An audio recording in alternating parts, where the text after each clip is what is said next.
예레미야 11장 1절부터 5절 말씀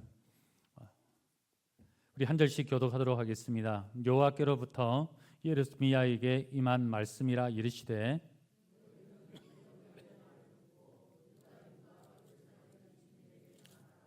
그들에게 이르기를 이스라엘의 하나님 여호와께서 이와 같이 말씀하시되 이 언약의 말을 따르지 않는 자는 저주를 받을 것이니라.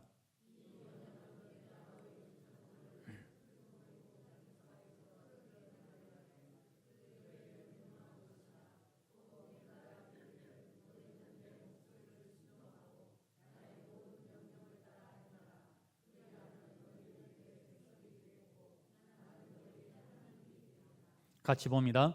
내가 또 너희 조상들에게 한 맹세는 그들에게 젖과 꿀이 흐르는 땅을 주리라 한 언약을 이루리라 한 것인데 오늘이 그것을 증언하느니라 하라 하시기로 내가 대답하여 이르되 아멘 여호와여 하였노라. 아멘. 할렐루야. 네, 반갑습니다. 우리 옆 사람 축복하겠습니다. 잘 되고 있습니다. 네, 저달될 줄 믿습니다. 오늘 우리 입교하고 세례받은 우리 학생들 같이 예배드리게 돼서 너무 고맙고 감사합니다. 날씨가 좀 추워졌는데 우리도 이제 다음 주부터는 좀 보일러를 돌려야 될 것 같아요. 아무튼 우리 반갑고 감사하고 오늘 이 자리에 나오신 우리 성도님들 하나님께서 제일 기뻐하시는 줄 믿습니다. 이 예배가 그런 은혜가 넘치기를 소망합니다. 2026년도가 다가오고 있습니다. 그러다 보니까 서점에는 2026년도를 준비하는 책들이 있어요. 그 중에서도 한국교회도 있습니다. 책 제목이 한국교회 트렌드 2026이라는 책이 있습니다. 이 책에는 좀 충격적인 이야기가 있습니다. 교회 다니는 사람들이 점쟁이를 찾아가서 점을 보는 경우가 불신자만큼이나 많이 있다라는 이야기입니다. 기독교는 무속이나 우상 같은 그런 거에 대해서 굉장히 엄격한 측면이 있습니다. 그럼에도 불구하고 사람들이 다니는 사람이나 안 다니는 사람이나 점쟁이를 찾아간다는 거죠. 그럼 왜 교회 다니는 사람들이 점집을 찾아가서 점을 보고 그렇게 하겠습니까? 그것은 사람의 심리가 다 똑같은데 점쟁이를 찾아가면은 우리 마음에 있는 문제들, 고민들, 걱정들 한순간에 너무 쉽게 속 시원히 해결되기 때문입니다. 예를 들어서 사업을 하는 사람이다 그러면은 찾아가 뭐라고 그러겠어요? 이번 기운이 안 좋으니까 이것 하지 말고 이때 여기서 해라고 딱 집어줘요. 뿐만 아니라 결혼을 준비하는 사람들은 궁합을 봐서 궁합이 좋으니까 결혼하면 잘 살 거라고 이야기 똑 부러지게 해줍니다. 남편이 좀 문제가 있어요. 이 부적을 양복 안쪽 안 보이는 곳에서 꼭 넣어봐. 그러면 바람기에 싹 사라질 거야. 이렇게. 그러니까 모든 삶의 문제가 어떻습니까? 점쟁이를 찾아가면은 한순간에 무당을 찾아가면 한순간에 그냥 해결되고 그냥 은혜 받고 오는 거예요. 그런데 교회 오면 어때요? 말씀 보래요. 교회 오면은 기도 열심히 해래요. 그럼 내 마음과 내 속은 정말 다급하고 속은 터지려고 하는데 교회에서는 이런 이야기만 반복하니 사람들이 얼마나 답답하겠습니까? 그러니까 자동적으로 또 점집을 또 찾아가고 그래서 답답함을 또 거기에서 해결하고 그렇게 하더라. 그래서 그 책의 챕터의 소제목이 뭐냐면 무속에 빠진 그리스도인이라는 제목의 내용이었습니다. 우리가 그리스도인들이 무당을 찾아가고 점쟁이를 찾아가는 것은 이 신앙에 대한 잘못된 생각에서 시작이 되는 겁니다. 왜 그러느냐? 우리 하나님께서 우리를 부르셨어요. 예수님을 믿게 됐습니다. 예수님을 믿는 첫 번째 이유는 우리가 구원받기 위함이죠. 그러면 예수 믿고 난 뒤에 두 번째 이유가 뭘까요? 구원받고 난 뒤에 무조건 잘 되는 게 목적이냐? 아니요. 그게 목적은 아니라는 겁니다. 두 번째 목적은 우리를 구원하시고 그 다음에 하나님이 우리와 함께 교제하고 함께 하시기를 원하셔서 우리를 구원하셨다라는 겁니다. 오늘 말씀 4절 말씀 우리 한번 다 같이 읽겠습니다. 시작. 이 언약은 내가 너희 조상들을 쇠풀무 애굽 땅에서 이끌어내던 날에 그들에게 명령한 것이라. 곧 내가 이르기를 너희는 내 목소리를 순종하고 나는 모든 명령을 따라 행하라. 그리하면 너희는 내 백성이 되겠고 나는 너희의 하나님이 되리라. 여기 보면 애굽의 쇠풀무라고 이야기합니다. 그만큼 용광로를 말하는 거예요. 그렇게 어렵고 힘든 가운데서 내가 너희들을 구원하고 인도해 낸 이유는 뭐냐? 내 목소리를 순종하고 내 명령을 잘 따르게 하기 위함이다. 즉 내 백성을 삼기 위함이었다라고 말씀하고 있는 겁니다. 하나님께서는 이스라엘 백성들을 애굽에서 바로 가나안 땅으로 인도하지 않았어요. 시내산이라는 곳으로 먼저 인도해서 거기에서 언약을 맺습니다. 그리고 하나님은 나의 하나님이 되고 너는 내 백성이 되는 그런 언약을 체결을 했어요.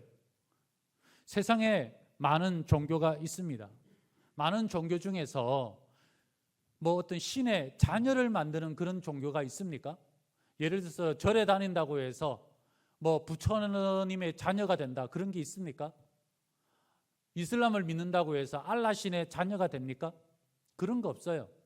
유일하게 예수 그리스도를 믿을 때 우리는 하나님의 자녀가 되는 겁니다. 하나님의 자녀가 된다라는 것은 단순하게 그걸로 호적에 이름 올린다라는 걸로 끝나는 게 아니라 하나님께서 우리를 자녀를 삼으신 목적은 뭐냐면 하나님과 교제하기 위해서 우리를 자녀 삼으셨다는 거예요. 요한일서 1장 3절에는 이런 말씀이 있습니다. 같이 읽겠습니다. 시작. 우리가 보고 들은 바를 너희에게 전함은 너희로 하여 우리와 사귐 있게 하려 함이니 우리의 사귐은 아버지와 그의 아들 예수 그리스도와 더불어 누림이라.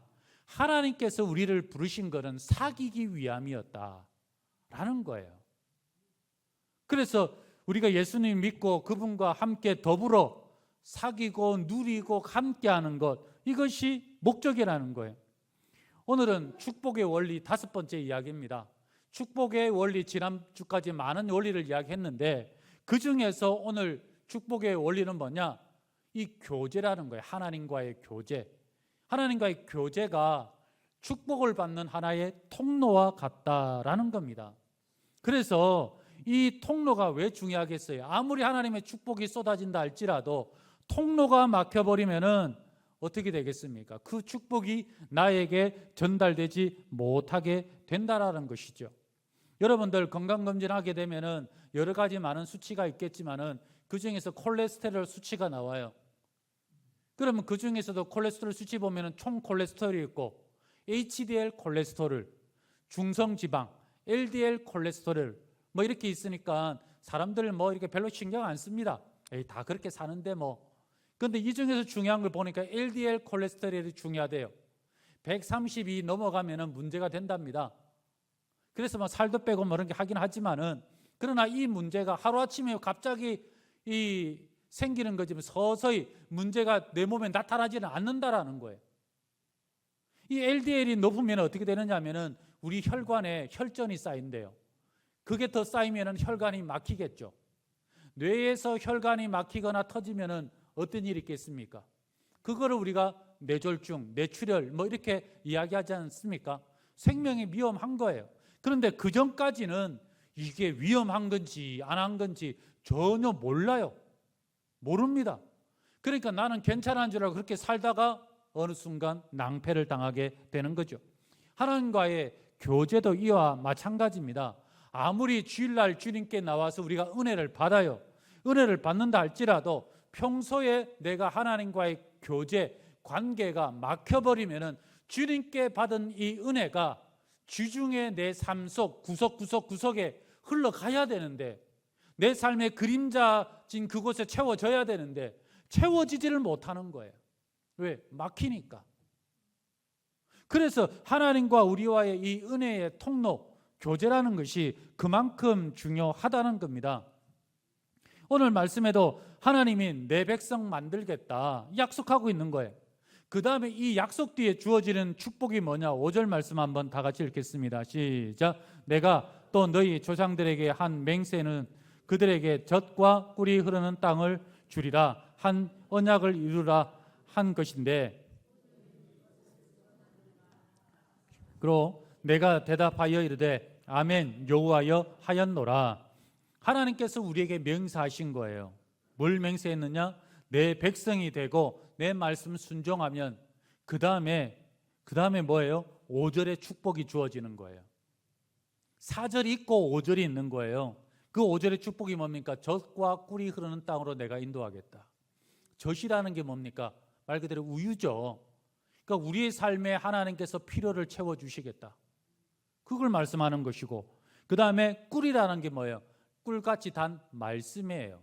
말씀이 실현되는 곳, 정의와 공의가 실현되는 곳, 억울한 자 없는 세상. 그래서 하나님께서 우리를 돌보아 주시겠다, 지켜주시겠다, 그런 도와주시겠다는 뜻이죠. 그래서 우리가 하나님 앞에 좋은 관계가 회복이 되면은 젖과 꿀이 흐르는 땅으로 우리가 우리의 삶을 인도해 가시는 거예요. 그걸 다르게 쉽게 이야기하면은 하나님 주시는 것으로 채워주시고 도와주시는 축복을 경험하게 될 것이다 라고 약속한 거 아니겠습니까? 여러분들 이 순서를 잘 아셔야 돼요. 순서가 뒤바뀌면은 이런 축복을 우리가 받을 수가 없는 겁니다. 순서는 뭐냐? 첫 번째, 하나님께서 우리를 먼저 부르셔요. 예수님 믿게 해주십니다. 그 다음 두 번째가 뭐예요? 하나님과 관계가 우선이라는 거예요. 그리고 관계 다음에 세 번째가 젖과 꿀이 흐르는 축복으로 인도해 주시겠다. 순서가 있는 겁니다.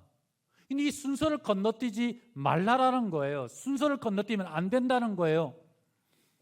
여러분들 솔직히 여러분들 여기 계신 분들 중에서 하나님과 좋은 관계 맺기 싫어하는 분 있습니까? 없잖아요. 다 좋은 관계 잘 맺고 싶죠. 그런데 문제가 뭐냐면은 또 한 가지, 우리는 세상과도 좋은 관계를 맺고 있기 때문에 여기에서 문제가 오기 시작을 하는 겁니다. 관계라는 것은 오직 하나만 맺는 것을 말하는 거예요.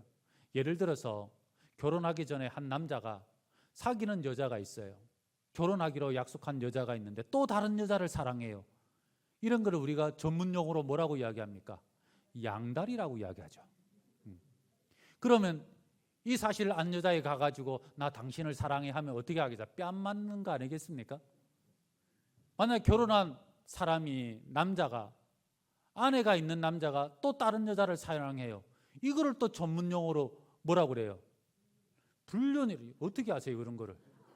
아이고 참 이런 거는 전문용어라 쉽지 않은데 어찌됐든 불륜이라고 이야기하면 이거는 이혼감이죠. 관계라는 것은 바로 그런 거예요. 당신만 사랑해, 이게 말은 바른 관계지, 당신도 사랑해, 이거는 파탄난 관계죠. 하나님과의 관계도 마찬가지라는 겁니다. 양다리 걸치고 있는 그 관계가 문제라는 거예요. 양다리 걸친 관계는 하나님과 좋은 관계 맺고 있다고 볼 수가 없는 거라는 겁니다. 그래서 하나님께서 예레미야에게 너는 백성에 가서 외쳐라 이야기해라는 거예요. 뭘 이야기하는 겁니까? 3절 말씀이 이렇게 이야기합니다. 그들에게 이르기를 이스라엘의 하나님 여호와께서 이와 같이 말씀하시되 이 언약의 말씀을 따르지 않는 자는 저주를 받을 것이니라.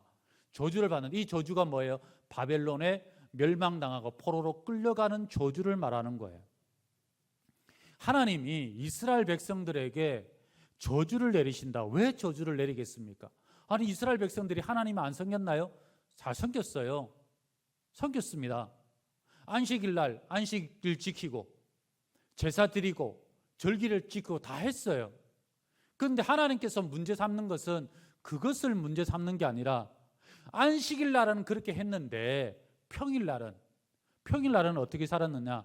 농사 잘 짓게 해달라고 바알신에 가가지고 빌었어요. 그리고 내 인생이 어디로 가야 될지 모르니까 점치기 위해서 점쟁이를 찾아서 푸른 나무 아래 가가지고 점쟁이 만나서 점을 봐요. 돈을 벌어야지요. 백성들 중에 힘없고 가난한 사람들 쥐어짜가지고 착취해서 돈을 갈취합니다. 그렇게 했어요.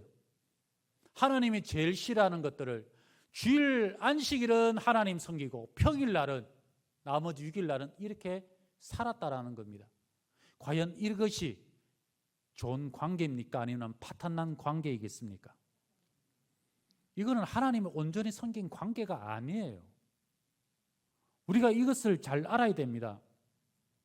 우리는 하나님과 내가 지금 좋은 관계를 맺고 있나 아닌가 우리 한번 점검할 줄 알아야 돼요. 내가 지금 그런 삶을 살고 있나? 한 주를 시간을 따져보면 168시간입니다. 168시간 동안 내가 하나님 앞에 몇 시간을 관계하고 있는가? 여러분들, 관계라는 것은 공유한다라는 말과 같은 거예요. 내가 얼마나 좋은 것을, 내 삶을 공유하고 있는가? 그게 관계죠. 얼마나 하나님 앞에 나와 사는가? 그래서 주일날 와가지고 딱 1시간 예배 드리는 거로 나는 하나님 앞에 끝났어 라고 하는 겁니까? 아니면 주중에도 말씀 보고 기도하고 큐티하고 또 교회 예배 있으니까 새벽에도 나오고 수요일도 차례 또 나와서 주니까 또 함께하고 그러면서 그렇게 살아가고 있는 겁니까? 하나님께서는 안식일만 말씀하시는 게 아니라 우리에게 평일날에도 하나님 섬길 수 있도록 하셨어요. 성경에 보면 그런 것들이 많이 나옵니다. 예를 들어서 하나님께서 가나안 땅으로 인도에 갔을 때에 하나님께서 그 백성들 가운데에 땅을 다 분배했어요. 그 중에서 레위인들에게는 특별하게 도피성을 줍니다. 도피성은 다 흩어져 있어요. 그리고 또 다르게 각 지파별에서 살 수 있도록 또 레위인들에게 성을 줘요. 왜 레위인들은 모여 살지 않고 흩어져서 거기서 성에서 살겠습니까? 이유는 간단합니다. 레위인들이 하는 일이 뭐냐? 안식일을 지키는 것, 말씀을 가르치는 것, 그리고 백성들이 하나님 말씀에 순종하며 잘 살고 있는가, 우상 숭배하고 있는가 아닌가 이런 거 다 확인하고 신앙을 관리하는 게 레위인들의 역할이었습니다. 결국 하나님께서 그렇게 하신 거예요.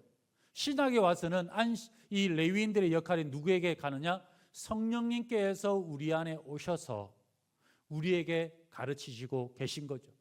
우리가 제대로 신앙생활하고 있는지, 하나님과 교제하고 있는지를 그렇게 일하고 계신 겁니다. 그렇기 때문에 우리가 하나님과 좋은 관계를 맺고 있는가 아닌가 우리 스스로가 확인해 봐야 돼요.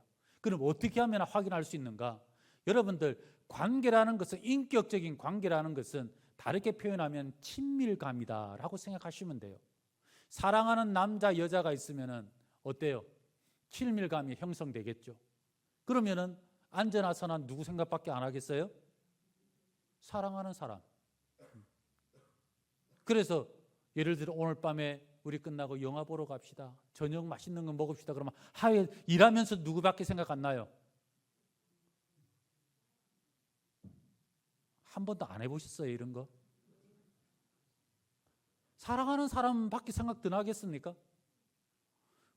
바로 그런 거라는 거예요. 우리가 주님과 교제하게 되면은 우리들 마음속에 어떤 일이 있냐면은 기쁨이 생겨요. 흥분이 돼요. 감사가 나오고 감탄이 나오고 감격이 있습니다.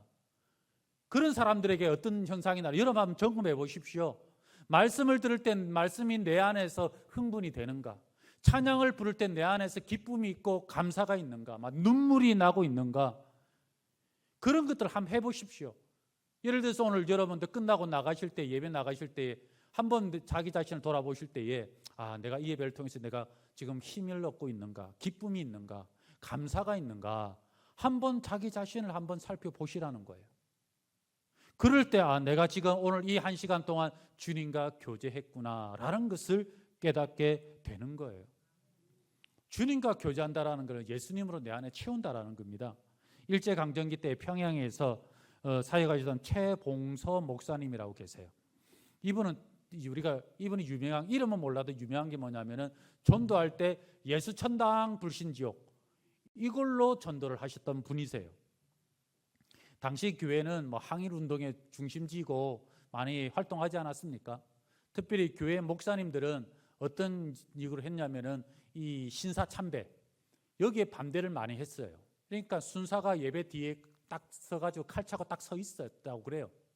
그래가지고 목사님이 여기에서 이 일본적인 이야기, 신사 참배 반대 이런 이야기 하면은 어때요? 바로 끌고 가는 거예요.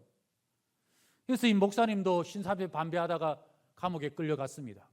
끌려가가지고 매를 맞는데 보통 매 맞고 이러면은 막 소리 지르면서 고통받아 비명 지를 때인데 이분은 매를 때릴 때마다 예수천당, 또 때리면 예수천당, 예수천당, 하도 예수천당, 예수천당 그러니까 순사가 화가 나가지고 다른 사람은 소리 지르는데 왜 당신은 자꾸만 예수천당이라고 하느냐 했더니 순사가 하는 목사님이 하시는 말씀이 내 안에는 예수님으로 가득 차 있기 때문에 몸이 움직일 때마다 나오는 게 예수 찬당이라고. 듣기 싫으면 그만 때리라고. 참 하여튼 말도 잘하세요. 그렇겠다는 거예요. 우리가 이 목사님만큼 우리의 삶에 예수님으로 차 있고 내 안에 예수님이 차 있다고 하면 얼마나 감사하겠어요. 하지만 그렇지 못할지라도 적어도 우리의 삶 속에서 주님의 흔적을 남기고 주님을 기억하면서 살아가는 그 삶, 그런 모습, 그런 것들이 내 안에 있어야 되지 않겠습니까? 여러분들 얼마나 주님을 일주일 동안 생각하십니까? 주일 한번 나와서 1시간, 168시간 동안 1시간이 아니라 하루 중에서 한 주간 동안 일하면서도 공부하면서도 주님 생각하고 내 삶을 또 돌아보고 그렇게 해 나가야 된다라는 거예요. 그런데 이스라엘 백성들은 어땠어요? 하나님 다 잊어버렸어요.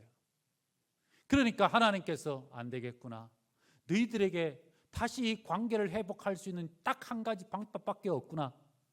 그래서 하나님께서는 무너졌던 관계를 회복하기 위해서 우리에게 뭘 주시는가? 고난이라는 것을 주신다는 거예요. 오늘 14절 말씀을 한번 다 함께 읽도록 하겠습니다. 시작. 그러므로 너는 이 백성을 위하여 기도하지 말라. 그들이 그 고난으로 말미암아 내게 부르짖을 때에 내가 그들에게서 듣지 아니하리라. 이제는 안 듣는 기도 좀 하지 말라는 거예요. 이게 무슨 말이냐? 이런 거 관계 회복되기 전에 기도하지 말라는 거예요. 왜? 기도해봤자 나 안 들을 거야. 그 말씀이에요. 여러분들 자녀가 예배 안 드리고 놀러 다니고 하나님 앞에 기도 안 하고 주님 떠나가져 있는데 하나님 이 자녀 잘 되게 해주세요. 취직하게 해주시고 좋은 사람 만나 결혼하게 해주시고 이런 기도하면 뭐가 되겠습니까? 안 듣겠다라고 하나님께서 말씀하시는 거예요. 만약에 그래가지고 잘 된다고 한다면 이 자녀가 50 넘어서 어떤 인생 살겠어요? 하나님 떠나버리고 그 다음에는 정말 참 말할 수 없는 인생 살지 않겠습니까? 요즘 TV 보면 갑질하는 사람들 많이 나오죠. 다 그런 인생 아니겠어요? 예레미야 선지자에게 하나님 말씀하시는 그거, 너 이 백성 위해서 기도하지 마. 기도하지 말. 하나님 떠나버렸는데 너 이 백성 하나님 이제 나라가 이제 멸망 직전에 있으니까 하나님 이 나라 좀 지켜주시옵소서. 이 백성 지켜주시옵소서. 이런 기도하지만 나 이제 안 들을 거야. 이 백성은 바벨론의 포로로 끌려가서 거기에서 고난당하고 와야 다시 정신 차릴 거야. 그 말을 하나님께서 하시는 거예요. 그래서 기도하지 말라라는 거예요. 실제로 이스라엘 백성들은 바벨론에 끌려가서 70년 동안 수치와 모든 고난을 다 당하고 돌아와요. 그때서야 비로소 1000년 동안 끊지 못했던 우상을 끊어버립니다. 그리고 말씀 부흥 운동이 일어나요. 그게 에스라 느헤미야에 나오는 이야기가 그 말씀이에요. 수문학 광장에서 부흥이 일어나고요. 그때 나오는 파파들이 무슨 하냐? 사두개인들, 바리새인들, 율법사 이런 사람들이 그때부터 시작은 좋았어요. 뭐 예수님 때 가서는 안 좋았지만은 다 말씀을 연구하고 말씀으로 돌아갑시다 라고 했던 마치 종교개혁과 같은 일들이 그때 일어났던 거예요. 여러분들 이런 모습들이 우리에게 뭘 보여줍니까? 형통보다 더 중요한 게 뭐라고요? 관계라는 거예요. 하나님과의 관계. 젊은 목사님이 군대에 이제 군인교회 군목으로 가가지고 갔더니 새벽에 막 성도들 한 200명씩 모이더라는 거예요. 새벽에. 깜짝 놀래가지고 아니 왜 이렇게 많이 군인교회인데 이렇게 많이 모일 수 있냐. 그러니까 다음 주 월요일 됐더니 한 5명밖에 안 모이더라는 거예요. 그럼 다음은 어디로 갔느냐? 여러분들 그 전주가 진급 발표가 있는 날인데 진급 발표가 나기 전에는 뭐 그렇게 모여서 기도하는 거예요. 근데 진급 발표 나니까 진급된 사람은 이미 볼장 다 봤으니까 안 나오는 거고 진급 안 됐으니까 열받아가지고 안 나오는 거고 그러니까 5명 나온 거예요. 여러분들 이게 뭐냐? 이게 바로 종교심이라는 거예요. 종교심이라는 건 뭐냐면은 내 안에 두려움이 없애고 욕심을 채우는 게 종교심입니다. 그래서 종교심 참 무서운 게 뭐냐? 우리가 여기에 빠지면 안 돼요. 하나님이 주시든 무당이 주든 점쟁이가 주든 상관없이 무엇이든지 나는 두려움을 없애고 내 욕심만 채우면 된다. 이거는 종교심이에요. 이거는 잘못된 겁니다. 우리는 뭘 추구하는 겁니까? 나는 하나님 주신 것 외에는 나는 아무것도 원치 않습니다. 저는 하나님 주신 것만 받겠습니다. 이게 믿음인 거고 이게 신앙인 거죠. 내 삶에 문제가 있어요. 뭐 대입도 있고 뭐 취직도 있고 있어요. 그럴 때만 와가지고 기도하고 그 다음에 끝나면 안 나와요. 그게 아니고 그럴 때 와서 기도해야죠. 기도하고 난 뒤에 결과가 어쨌든 끝나고 나면 더 열심히 기도해야죠. 그러라고 하나님께서 우리에게 고난과 숙제와 닫힌 문과 어려움을 주시는 게 아니겠습니까? 기독교도 종교심이 있어요. 그러나 이 종교심을 통하여서 하나님 앞에 더 나가고 하나님의 은혜를 더 사모하는 것, 이게 바른 신앙의 모습이 아니겠습니까? 그래서 내 삶에 어려움이 생기면은 여러분들 반드시 점검하십시오. 무엇을 점검해야 돼요? 내가 지금 하나님과 관계가 좋은지 안 좋은지, 이걸 보시라는 거예요. 그래서 내 삶을 돌아보면서 내가 지금 나쁜 길로 가고 세상에 쾌락에 빠져 있고 우상을 섬기고 이런 게 있으면은 바로 끊어버려야 돼요. 끊어야 문제가 해결됩니다. 그리고 그때 더욱더 기도하고 말씀 보고 이럴 때 하나님께 더욱더 축복받게 되어 있다는 거예요. 그러라고 하나님께서 고난을 우리에게 주시는 겁니다. 여러분들 어떤 고난이 와도 오늘 이 말씀 잊지 마세요. 출애굽기 19장 5절 6절 말씀 같이 읽겠습니다. 시작. 이제 너희가 내 말을 잘 듣고 내 언약을 지키면 너희는 모든 민족 중에서 내 소유가 되겠고 온 땅이 내게 속하였나니 너희가 내게 대하여 제사장 나라가 되며 거룩한 백성이 되리라. 너는 이 말을 이스라엘 자손에게 전할지니라. 잊지 마십시오. 아무리 어떤 일이 있어도 하나님께서 약속하셔서 내 소유가 되고 내 백성이 될 거다, 내 자녀가 될 거다, 잊지 마세라는 거예요. 그러나 이 말씀만 있는 게 아니고 예레미야 12장 7절부터 9절 말씀을 한번 다 같이 읽겠습니다. 시작. 내가 내 집 버리며 내 소유를 내던져 내 마음으로 사랑하는 것을 그 원수의 손에 넘겼나니 내 소유가 숲속의 사자같이 되어서 나를 향하여 그 소리를 내므로 내가 그를 묘하였음이로라. 내 소유가 내게 대하여는 무리 있는 매가 아니냐? 애들이 그것을 에워싸지 아니하느냐? 너희는 가서 들짐승들을 모아다가 그것을 삼키게 하라. 여기 보면 하나님께서 어떻게 합니까? 너희가 내 백성 맞아. 그러나 하나님께서 말씀하신, 하나님 떠나버리고 관계가 무너졌기 때문에 어떻게 합니까? 내 집과 내 소유를 던져버리겠대요. 던져버리시는 거예요. 그래서 바벨론을 보내시는 거예요. 그뿐만 아니라 8절에는 뭐냐? 나를 향해 소리를 치리라. 여러분들 하나님께서 주신 것 아닌 것 붙들고 물질 붙들고 이렇게 하면은 떠날 때 어떻게 하는 줄 아십니까? 말씀하시잖아요. 소리 지르면서 떠나게 돼요. 그뿐만 아니라 그 소유가 문이 있는 매가 되어서, 매가라는 게 뭐예요? 두드러져 패겠다라는 거예요. 무서운 이야기죠. 하나님께 내 백성으로 품으시는 메시지도 있지만 또 한편으로 관계가 무너지면 하나님께서 집어 던지는 캐도 하신다. 그래서 인생의 고난이라는 것은 오히려 하나님을 잘 바라보고 섬길 수 있는 축복의 계기가 될 수가 있다는 거예요. 고난을 통하여서 뭘 하라고? 관계가 회복되고 그 다음에 잘 되게 하기 위해서. 그걸 잊지 마시길 바랍니다. 한 예수 잘 믿는 가정이 있었다고 그래요. 살다가 사업이 어려졌다고 그럽니다. 그래서 어쩔 수 없이 지방으로 이사 갔어요. 지방에 갔는데 너무 멀리 갔는지 직장도 서울에 있고 교회도 서울에 있는데 거리가 2시간 거리예요, 차로. 그런데 그뿐만 아니라 거기에 갑자기 코로나가 시작이 됐습니다. 팬데믹이 왔어요. 움직일 수가 없었어요. 그러니 교회도 못 가고 어떻게 하겠습니까? 그래서 국립 그때 맞다, 우리 가정 예배 드리자.